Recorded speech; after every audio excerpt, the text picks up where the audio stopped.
Meus amados, estamos começando uma nova série no mês de julho. Nós estamos começando uma série ela chama Vida Conectada. Vida Conectada, ela vem responder a alguns anseios que a sociedade tem vivido no mundo moderno. Eu creio que muitos estão conectados agora nas redes sociais, alguns lendo a palavra, outros olhando o WhatsApp, outros Instagram, outros Facebook, ou outros procurando qualquer outra coisa. Esse é o tipo de conexão que a gente tem vivido. Outros estão conectados pela internet, participando do culto, assistindo o culto, nas redes sociais, aplicativos, dispositivos de tecnologia, mas paradoxalmente, ou melhor, de forma difícil de entender, é que hoje nós temos enfrentado uma desconexão entre as pessoas. Ao mesmo tempo que nós estamos conectados pelas redes sociais, nós estamos desconectados na vida cotidiana. E isso aconteceu muito em razão da pandemia, que disse para cada um de nós: fique em casa. E por aquele momento foi importante que todos ficassem em casa, mas ao fim desse momento do fique em casa, nós não retornamos muitas vezes para aquele calor humano, para aquele relacionamento, pelaquela conectividade que a gente tinha. Nós estamos conectados virtualmente, mas desconectados essencialmente. Então, ao longo desse mês de julho, a nossa série de sermões, ela vem trazer justamente uma reflexão a respeito disso, da conexão da Igreja de Jesus Cristo. Como viver conectados num mundo desconectado.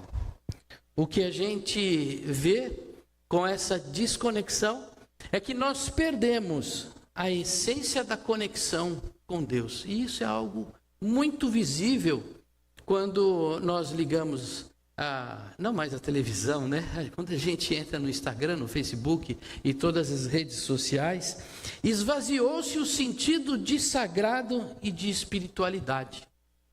Hoje o sagrado não tem a mesma dimensão do sagrado.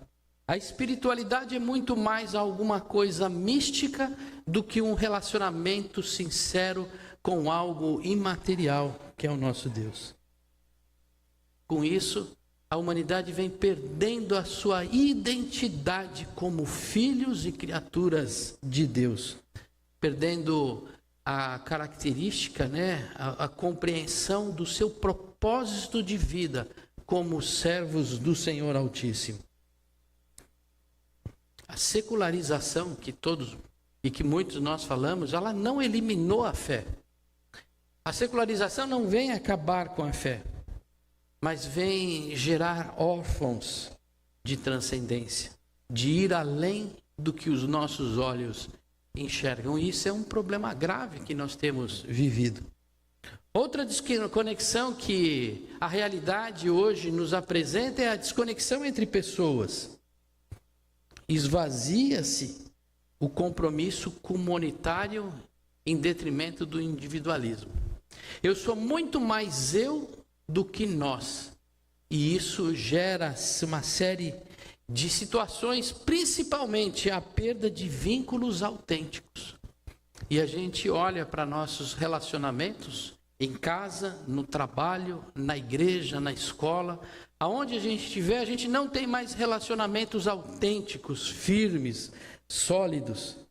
O que nós temos é menos tolerância e mais utilidade nos relacionamentos. Quando a gente olha para a cruz, a gente vê que a perda desse referencial vertical, nosso relacionamento com Deus, impactou também nessa dimensão horizontal de amar ao outro, assim como nós amamos a nós mesmos. Mas essa desconexão não fica só na relação com Deus e na relação com as outras pessoas. Ela vem como também um impacto importante na desconexão com o cuidado com a criação de Deus. Em vez de mordomos, nós vivemos uma exploração. No mês passado a gente tratou muito a respeito desse tema do meio ambiente e do cuidado socioambiental, essas relações de sustentabilidade. Essa desconexão gera vazio, ansiedade e solidão. Será que não é isso que nós estamos enfrentando e vivendo na sociedade moderna? As pessoas sozinhas, angustiadas, ansiosas por tudo que têm vivido. Avançamos na tecnologia, mas regredimos em comunhão. E a palavra que nós vamos meditar hoje é uma oração do Senhor Jesus, que vem trazer respostas justamente a esses dilemas que a sociedade vem vivendo nesses dias. Então eu convido a igreja a abrir no capítulo 17 do livro de João. Nós vamos ler a oração sacerdotal do Senhor Jesus. João, Evangelho de João, capítulo 17, dos versos 1 a 26. Jesus está mostrando, através do Evangelho, outro caminho, diferente dos caminhos apresentados pela sociedade. Ele ora pelos seus discípulos e também por aqueles que crerão nele. Isso significa, ele está orando por nós. Amém? Ele está orando pelos nossos filhos? Sim, amém. Ele está orando pelos nossos netos? Amém. Pelos nossos bisnetos? Sim. Pelos nossos tataranetos? Pastor, a gente não tem tataraneto ainda, mas ele já está orando também por eles, assim como um dia, há quase 2000 anos atrás, ele orou por nós. O Senhor Jesus deseja uma igreja reconciliada, amorosa e unida. Por isso, o motivo da oração deles. João 17, de 1 a 26. Mesmo assentados, mas de forma reverente, porque é Deus que está falando conosco, vamos ler a palavra do Senhor. Depois de dizer essas coisas, Jesus levantou os olhos ao céu e disse: Pai, é chegada a hora. Glorifica teu Filho, para que o Filho glorifique a ti. Assim como lhe deste autoridade sobre toda a humanidade, a fim de que ele conceda a vida eterna a todos os que lhe destes. E a vida eterna é esta, que conheçam a ti, o único Deus verdadeiro, e a Jesus Cristo, a quem enviaste. Eu te glorifiquei na terra, realizando a obra que me deste para fazer. E agora, ó Pai, glorifica-me contigo mesmo, com a glória que eu tive junto de ti, antes que houvesse mundo. Manifestei o teu nome àqueles que me deste no mundo. Eram teus, tu destes a mim. E eles têm guardado a tua palavra. Agora eles reconhecem que todas as coisas que me tens dado provêm de ti, porque eu lhes tenho transmitido as palavras que me destes. E eles a receberam, verdadeiramente reconheceram que saí de ti e creram que tu me enviaste. É por eles que eu peço, não peço pelo mundo, mas por aqueles que me deste, porque são teus. Todas as minhas coisas são tuas, e as tuas coisas são minhas, e neles eu sou glorificado. Já não estou no mundo, mas eles continuam no mundo, enquanto eu vou para junto de ti. Pai Santo, guarda-os em teu nome, que me deste, para que eles sejam um, assim como nós somos um. Quando eu estava com eles, guardava-os no teu nome, que me deste. Eu os protegi e nenhum deles se perdeu, exceto o filho da perdição, para que se cumprisse a Escritura. Mas agora vou para junto de ti, e isto falo no mundo, para que eles tenham a minha alegria completa em si mesmos. Eu lhe tenho dado a tua palavra, e o mundo os odiou, porque eles não são do mundo, como também eu não sou.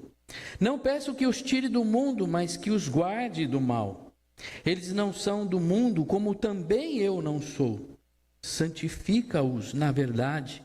A verdade é a tua palavra. Assim como tu me enviaste ao mundo, também eu os enviei ao mundo.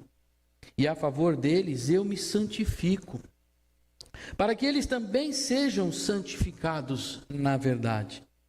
Não peço somente por estes, mas também por aqueles que vierem a crer em mim, por meio da palavra que eles falarem, a fim de que todos sejam um.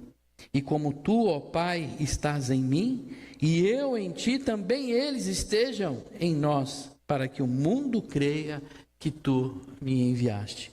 Eu lhes transmiti a glória que me deste, para que sejam um como nós o somos, eu neles e tu em mim, a fim de que sejam aperfeiçoados na unidade, para que o mundo conheça que tu me enviaste e os amaste como também amaste a mim.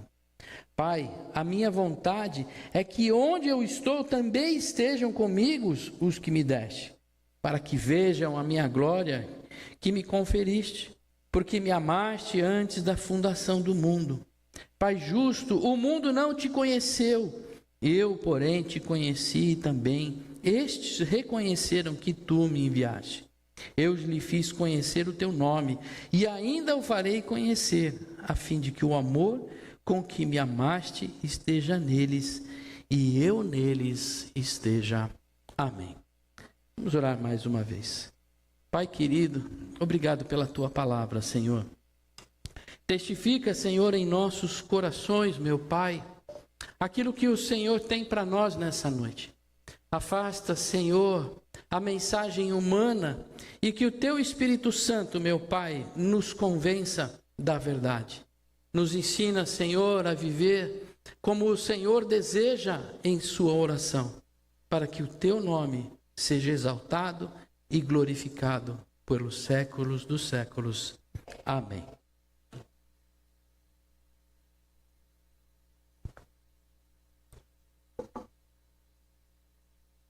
Estamos diante de um sermão maravilhoso do Senhor Jesus.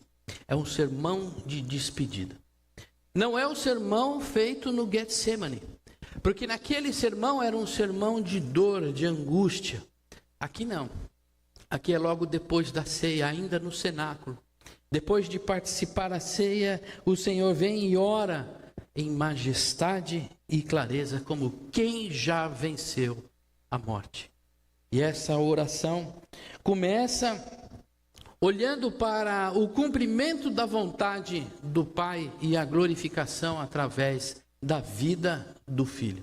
O Senhor Jesus ora em intimidade com o Pai, dizendo a Ele que Ele cumpriu a sua missão de glorificar o seu nome.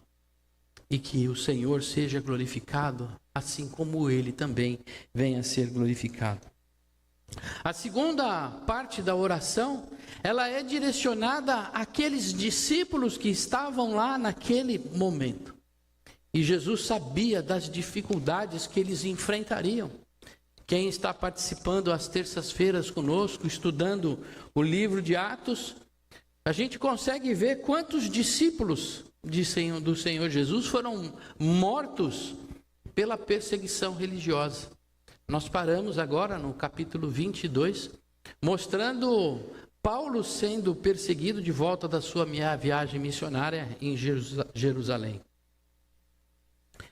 Jesus está orando por proteção, providência e fortalecimento na vida dos seus discípulos, aqueles que andaram com ele. Mas o Senhor Jesus não esqueceu de nós, aqueles que viriam a crer. E é sobre essa oração direcionada a nós, especialmente, que nós vamos meditar nessa noite. A oração de Jesus é viva e atual. Ela nos alcança hoje. Ela não ficou como uma oração histórica de Jesus no passado, mas ela tem força e vitalidade hoje. Somos parte da comunidade pela qual Jesus orou.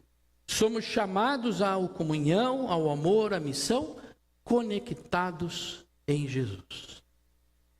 O primeiro ponto que me chama a atenção nessa oração de Jesus, a primeira parte, né, que me chama a atenção na oração de Jesus, é que a igreja se conecta à unidade e ao amor do Pai e do Filho. O fundamento da nossa união é a união entre Pai e Filho. É a ação, é a manifestação, é a expressão da Trindade, Pai, Filho e Espírito Santo, que nos conecta e nos traz união. A referência da nossa união é a união de Pai, Filho e Espírito Santo. A partir dessa união estamos também conectados a ela. Mas vejam bem, por que o Senhor Jesus diz, minha oração é que todos eles sejam um?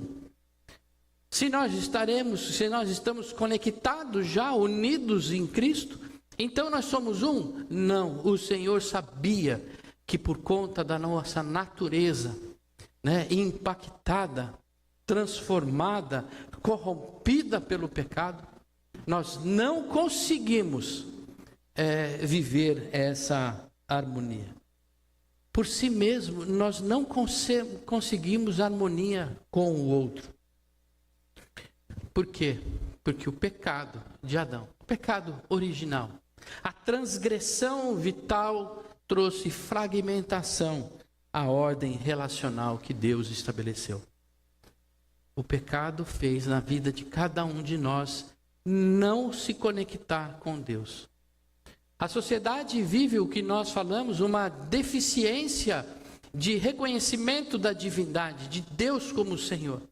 Quantos de nós vivemos essa deficiência de reconhecer Deus como Senhor das nossas vidas? Muitas vezes dentro de uma instituição religiosa, mas não conseguindo enxergar Deus como vivo, poderoso, presente e Senhor de todas as coisas. Há uma desconexão entre nós, humanos, e Deus. E há também a desconexão no relacionamento humano. Nós vemos as guerras, nós vemos as perseguições, o bullying e todas as questões sociais que envolvem justamente esse problema.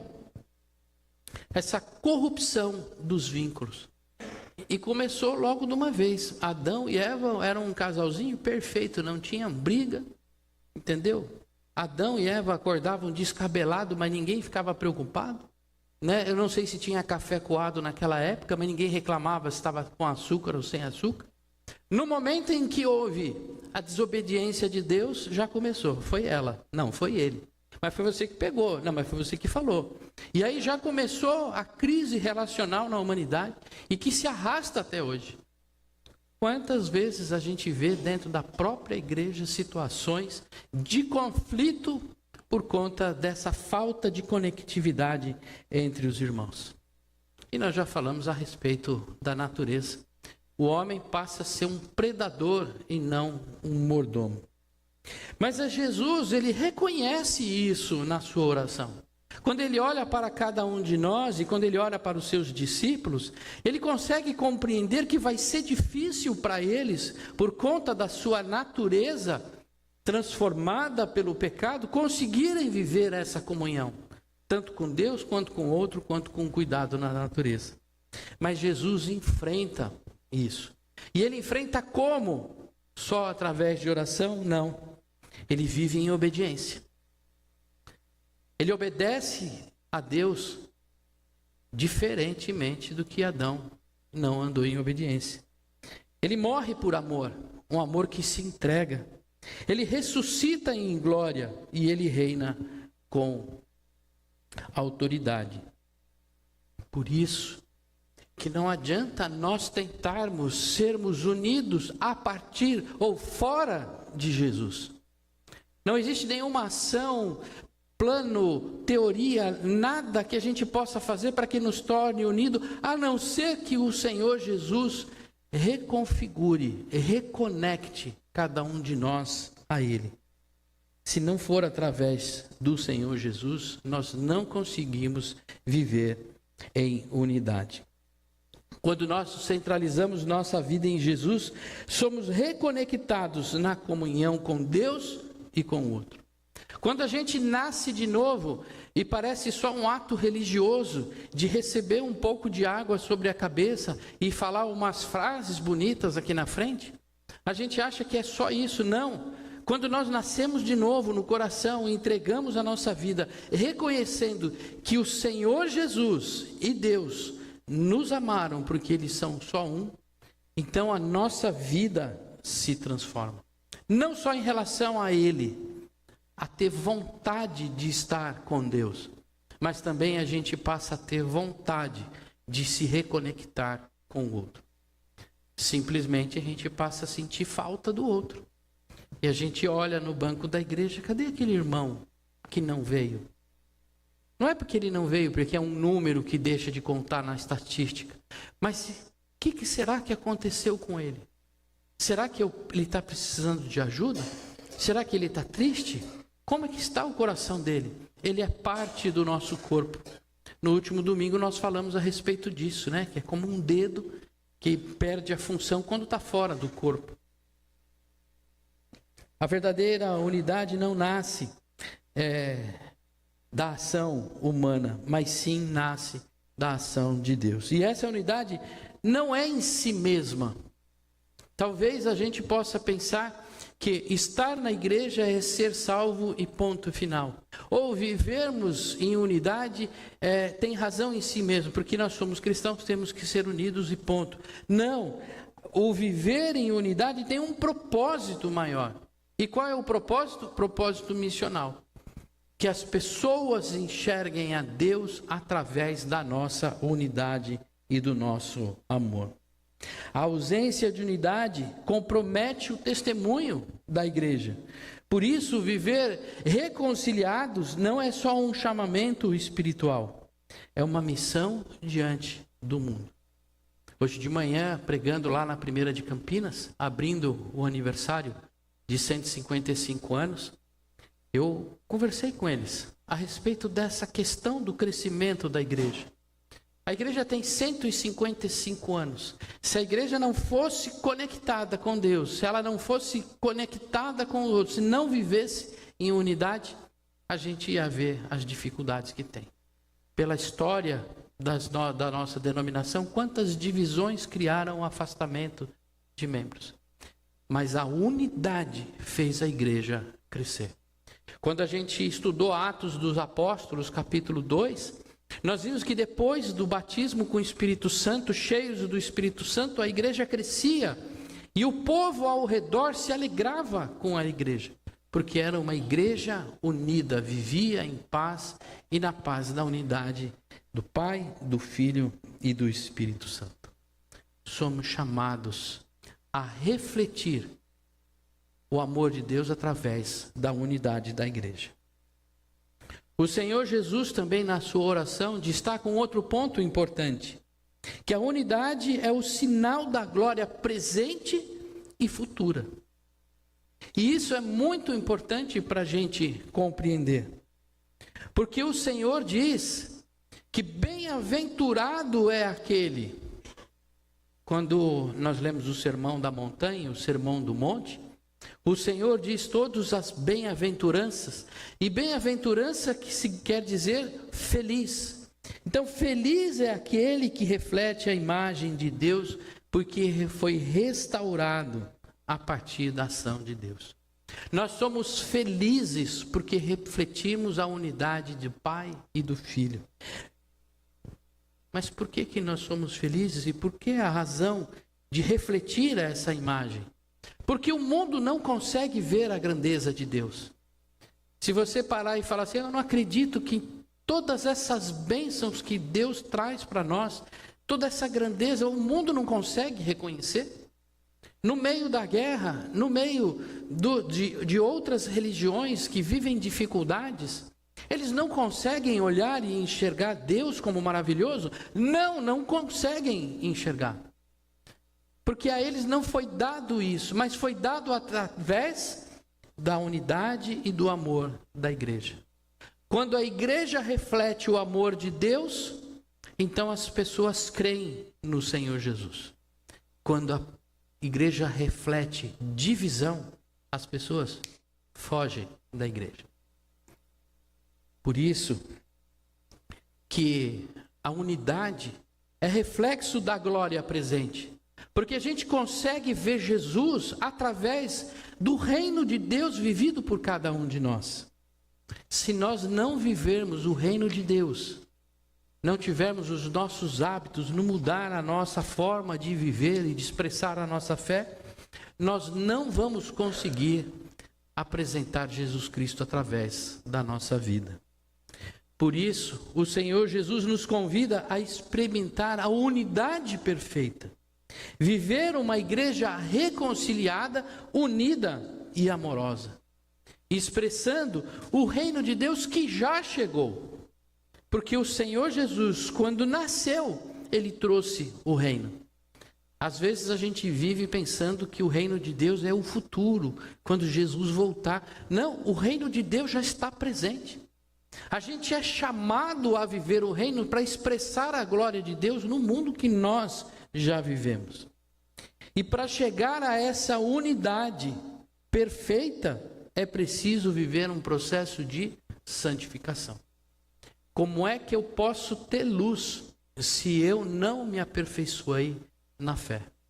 A gente é transformado sim pela ação do Espírito Santo.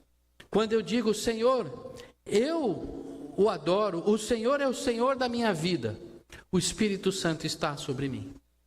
Ele já foi derramado sobre mim. Não estou falando de dons, de línguas, dons de profecia ou outros dons. Eu estou falando que o Espírito de Santo já me regenerou. Ele já está dentro de mim. Mas eu preciso de um processo para que essa luz venha a brilhar cada vez mais. E esse processo chama processo de santificação. E ele vai pelo caminho da obediência. Saber a vontade de Deus e seguir a sua vontade. Não dá para viver em unidade, não dá para viver a nossa fé se nós não vivermos em obediência. Nós não vamos sair do lugar. Nós podemos ter 50 anos de igreja, mas a gente vai continuar um cristão imaturo na fé. Nós precisamos também, no meio dessa caminhada, desenvolver uma coisa que a gente chama de temor. Reverência. Muitas vezes a gente vê na caminhada da igreja uma falta de temor, de consideração, não de medo de Deus, porque a gente não pode ter medo de Deus. Ele é um Deus de amor, de misericórdia. Mas a gente tem que olhar para Deus e ter aquele temor de reconsiderar que Ele é o Senhor de todo o universo. Ele é o Deus poderoso e vivo. Ele não é uma história contada. Ele de fato é um espírito e vive de forma plena nos dias de hoje. E quando a gente caminha nos tempos modernos, essa perda de referência de quem é Deus nos leva a deixar de lado o temor. E aí a gente leva a nossa vida espiritual na flauta, ou a nossa vida integral na flauta. A gente trabalha com temor, mas a gente serve ao Senhor sem temor.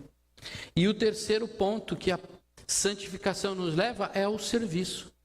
Tudo isso Jesus manifestou na sua obra enquanto estava no mundo. Ele foi o servo, o diácono, aquele que serviu a Deus em todos os momentos. E muitas vezes a gente quer consumir a fé naquela comunidade de fé. Eu quero ir na igreja. Eu quero uma boa palavra, eu quero um bom louvor, eu quero estacionamento, ar-condicionado e eu quero o melhor pregador. Mas quantas vezes a gente vê a pessoa entrar, pastor, eu quero simplesmente servir. Não importa a pregação, o louvor, eu quero servir o Senhor. Eu quero estar à disposição para evangelizar, eu quero estar à disposição do serviço social, eu quero servir. O Senhor Jesus nos ensina, através da sua vida, que esse processo de santificação passa pela obediência, pelo temor e também pelo serviço. Neste caminho de aperfeiçoamento e busca de unidade, a reconexão com o outro é fundamental. Não dá para a gente viver uma comunidade sem estarmos conectados um no outro. Não dá para viver o reino de Deus sozinho. Eu preciso do outro para expressar a minha fé. É necessário, meus irmãos e irmãs, superar as nossas diferenças para viver em um ambiente harmônico. Foi tema do sermão passado do domingo. A busca pela unidade passa para superar conflitos, tratar feridas, buscar a paz. Não por uma harmonia superficial, mas com compromisso pela verdade. Deixando de lado as disputas, as competições e trazendo de outro humildade, perdão e restauração. Se a igreja não perdoar, se a igreja não buscar superar as suas dificuldades, certamente a igreja não crescerá. Querem uma igreja viva, que cresça? A gente precisa superar as diferenças. Não vamos conseguir uma igreja crescendo se a gente ainda tiver mágoa ou questões entre nós. Ainda que essas mágoas e questões estejam ocultas, elas não permitirão que a igreja cresça. Tudo isso não faz sentido nenhum se nós não vivermos um amor sacrificial, um amor de se dar ao outro. Não é um amor de amigo, filéu, que eu o tenho como um grande amigo, mas é o amor ágape, o amor de aliança, um amor que vai em direção ao outro, ainda que eu esteja em segundo plano. É isso que o Senhor Jesus nos ensina quando Ele diz, ame ao seu inimigo. Ame aquele que você não concorda. É nesse amor sacrificial que dói que a gente vai conseguir manifestar o amor de Deus. E quando a gente fala que Jesus nos chama a viver a esperança da glória futura, o ainda não, como Paulo fala, ou a plenitude do reino que já veio, nós somos chamados a viver como um sinal visível de Deus, sendo um povo que o mundo consegue enxergar como diferente. Mas não porque nós somos perfeitos ou melhores, é porque nós fomos redimidos e transformados. Se o mundo não enxerga cada um de nós de forma diferente, nós continuamos sendo igual ao mundo. Nós não fomos transformados, resgatados, não houve transformação. Continuamos impactados ou vivendo em função da desconexão com Deus, da desconexão com o outro e assim por diante.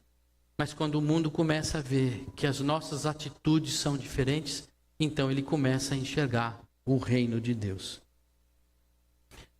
Por fim, Jesus deseja na sua oração que essa unidade, porque ele ora que ela seja missional.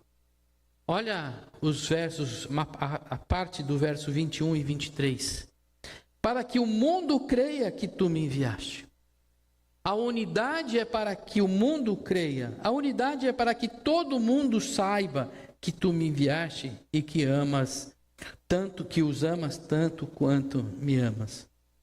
A nossa vida como cristão, ela tem que ser intencional.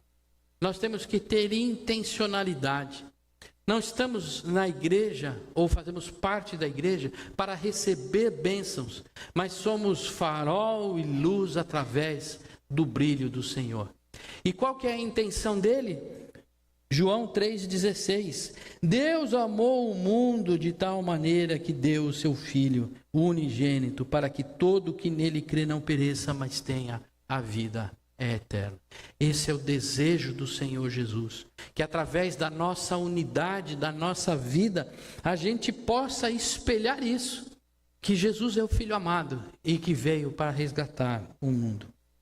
Por isso, a unidade desejada por Jesus não é um fim em si mesmo, mas um instrumento para levar a glória ao mundo. E ser instrumento para que o mundo creia significa ser uma igreja missional. Se nós não estamos sendo missional, nós temos sido instrumentos que não têm função nenhuma. Por isso que a nossa vida deve ser missional. Já falei aqui a respeito de um exemplo muito interessante que eu aprendi hoje, compartilhei lá na primeira, que é comparar nossa vida espiritual num campo de futebol, num jogo. A gente, no tempo, né, nos primeiros 45 minutos, que é a nossa vida no dia a dia, nós estamos jogando. Nós estamos lá, falando de Jesus, vivendo segundo a sua vontade. E aí no intervalo do jogo a gente vem para o culto, e no culto a gente ouve o Senhor falar aos nossos corações, mas a gente volta para o jogo. Viver a fé não é viver aqui os 15 minutos dentro do culto.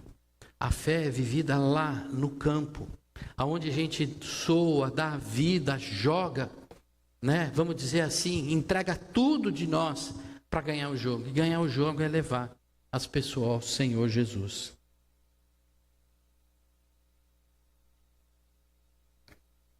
Nunca seremos uma comunidade missional se não estivermos em unidades. Não teremos autoridade para pregar o arrependimento se nós não tivermos perdão na nossa caminhada.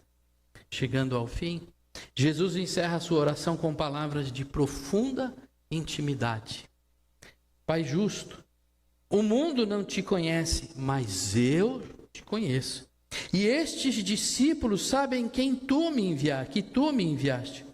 Eu revelei teu nome a eles, ou seja, eu revelei quem é o Senhor a eles.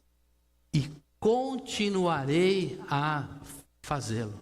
Continuarei revelando àqueles que vierem sendo crendo quem é o teu nome. Então teu amor por mim estará neles. O amor de Deus está no coração de cada um de nós. E Jesus estará conosco. Estas palavras apontam para uma realidade extraordinária. A presença de Jesus continua viva entre nós.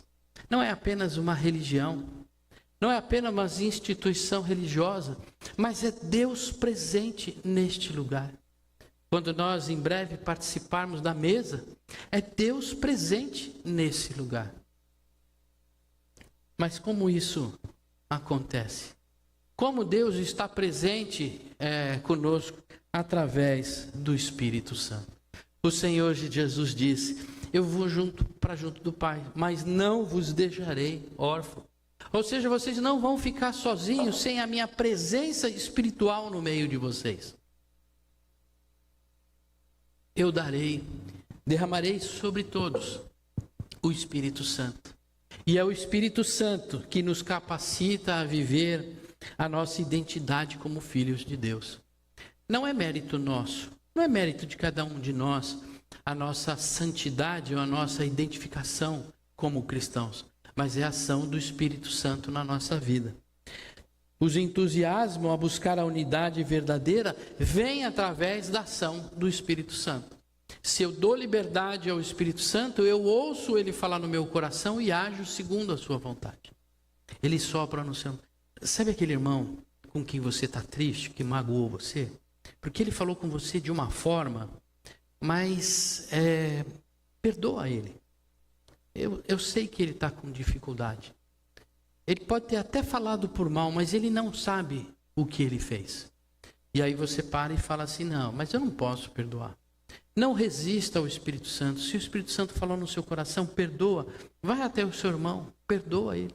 Se existem diferenças, então vai até lá. Se você se sente magoado, ferido, vai até o teu irmão. O Espírito Santo está falando no seu coração. O Espírito Santo também nos impulsiona à missão, para que o mundo conheça e creia no Senhor Jesus. Meus amados, que o mundo veja essa unidade e creia através de nós. Que o amor de Deus em nós seja o sinal do reino e que, como igreja reconciliada, amorosa e misericordiosa, sejamos resposta viva a essa oração do Senhor Jesus. Nós iremos participar da ceia agora nesse momento e ao ouvirmos a oração de Jesus por unidade, por amor e missão, somos convidados a sentar à mesa como corpo reconciliado. Quando a gente senta à mesa, a gente está sentando na unidade de Pai, Filho e Espírito Santo e nós juntos. A ceia é a expressão visível da conexão profunda entre os discípulos e o seu mestre. Ao partir o pão e tomar o cálice, reafirmamos que estamos ligados a Jesus, que nos amou com o amor do Pai e se entregou por cada um de nós. Aqui celebramos a comunhão restaurada com Deus, o vínculo de amor entre os irmãos e a esperança viva de que um dia todos estaremos reunidos na plenitude da glória e sentados juntos novamente à mesa do Cordeiro. Amém?